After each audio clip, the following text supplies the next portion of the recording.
Welcome to Roughing It with Ruth, the channel where everything is a bit rough around the edges. Today we are on an overnight backpacking trip in the Helinox Mountains, and I've got quite a bit of new gear to test out, and all of it comes from my recent trip to Japan. I bought all of it in Japan. I have a new power bank with a new light attachment. I have a kind of camera accessory that's new. I have a brand new sleeping mat. I have a new eating utensil as well. And I am also trying out a new insulating layer instead of a down jacket. So lots and lots to get through in this particular trip, and by the end of the video I will give you my thoughts about each of those items, and I'll tell you which ones worked and which ones didn't make the grade. So on this trip I decided to try out a pair of Montbell packable travel chopsticks, and honestly I've actually really enjoyed using them. They're incredibly well made and very nice. They feel very nice in your hand while you're eating. But for food that works well with chopsticks, like the Montbell quick cooking rice, it's fantastic. The only issue that I have is that most of the food that I actually bring backpacking is freeze-dried meals from other companies, and those kinds of meals I often add more water than the instructions recommend, and in that situation chopsticks are only good for kind of picking out the larger pieces, not for drinking the remaining soup. For that you do still need a spoon, so they can't really replace my current backpacking spork. I think those are definitely a win on this trip, even though I might not bring them with on every backpacking trip. Then also from Montbell is a down blanket that I actually put around my shoulders as my insulating layer. Instead of bringing a jacket or jersey, I bring that, and it's quite nice because it is so versatile. You can wear it over your shoulders, or you can wear it around your waist like a skirt, or you can use it as a blanket. You can lay it on the ground and sit on it.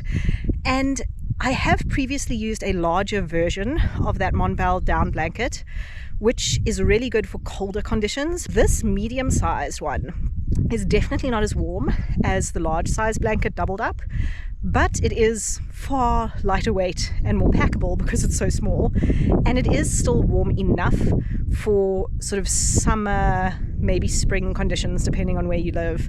So I am going to be taking that with me to the Fish River Canyon. I think that's definitely a massive win, that little blanket. The new sleeping mat that I'm using is by Montbell and is a short, wide, rectangular sleeping mat. And the Montbell sleeping mat has been an absolute win for me. It is relatively lightweight, and yet it's actually really comfortable. I do find that the wider size does make a huge difference to the quality of sleep that I get. I hope that the wind isn't bothering you too much. You know what, maybe I must stick you in the tree where maybe the wind is slightly better. Okay, maybe that'll work. I don't know. The Montbell sleeping pad has just been absolutely fabulous.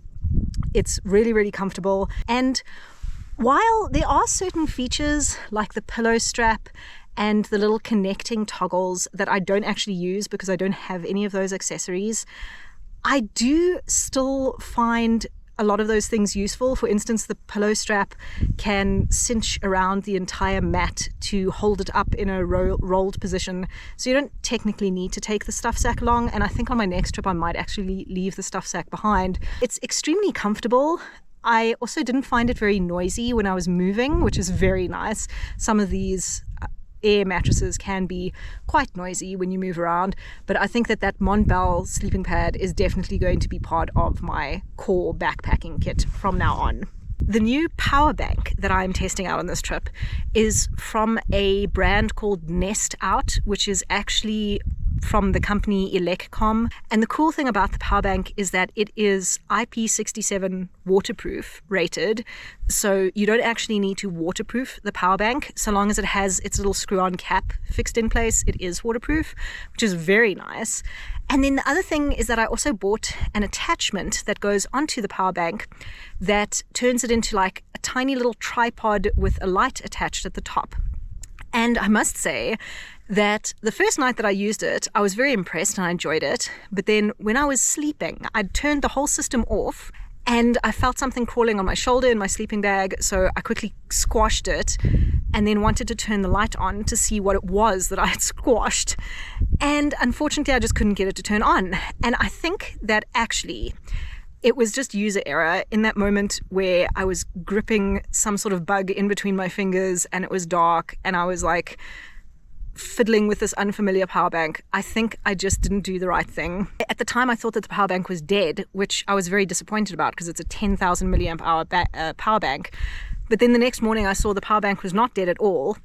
It still had all its indicator lights lit. So I used it again last night for quite a long time, and I intentionally put it on a brighter setting of light. And I also charged my watch off of the power bank, and it still has 4 of the 5 indicator lights lit. So this is the other fancy piece of gear I've got. It's this Helinox 15th anniversary edition mag reel. And this part is actually glow in the dark, which I did find quite useful last night for finding my camera bag, because it is attached to my camera bag currently. The one problem is that where I have it attached currently, if I extend it out to its longest length, like so, the camera actually does reach the ground, which obviously the mag reel, what I want is to prevent the camera from dropping if I accidentally drop it. So I'm not sure if I maybe need to just clip it somewhere else, to my backpack or something. Not totally convinced about this one, but I'm gonna give it another 2 days and see how I feel. I think that most of the reason why this is just not working out for me is because of the way that I'm using it. Don't get me wrong, I really like this piece of gear, and I think it is a very good piece of gear in certain applications, but for the application that I'm trying to use it for, attaching it to my camera, it just does not really work. But I do think that I will end up using this in other applications. I'm thinking particularly maybe I can use it to attach a flashlight to myself when I'm doing night hikes, or perhaps to attach keys to it. If you have any ideas for what I might be able to use this for other than attaching it to my camera, then please leave them in the comments below. Thank you so much for watching this video. If you would like to see more from me, then you can click on my channel name to see videos that I've made in the past, or you can subscribe to my channel to see videos that I'm going to make in the future.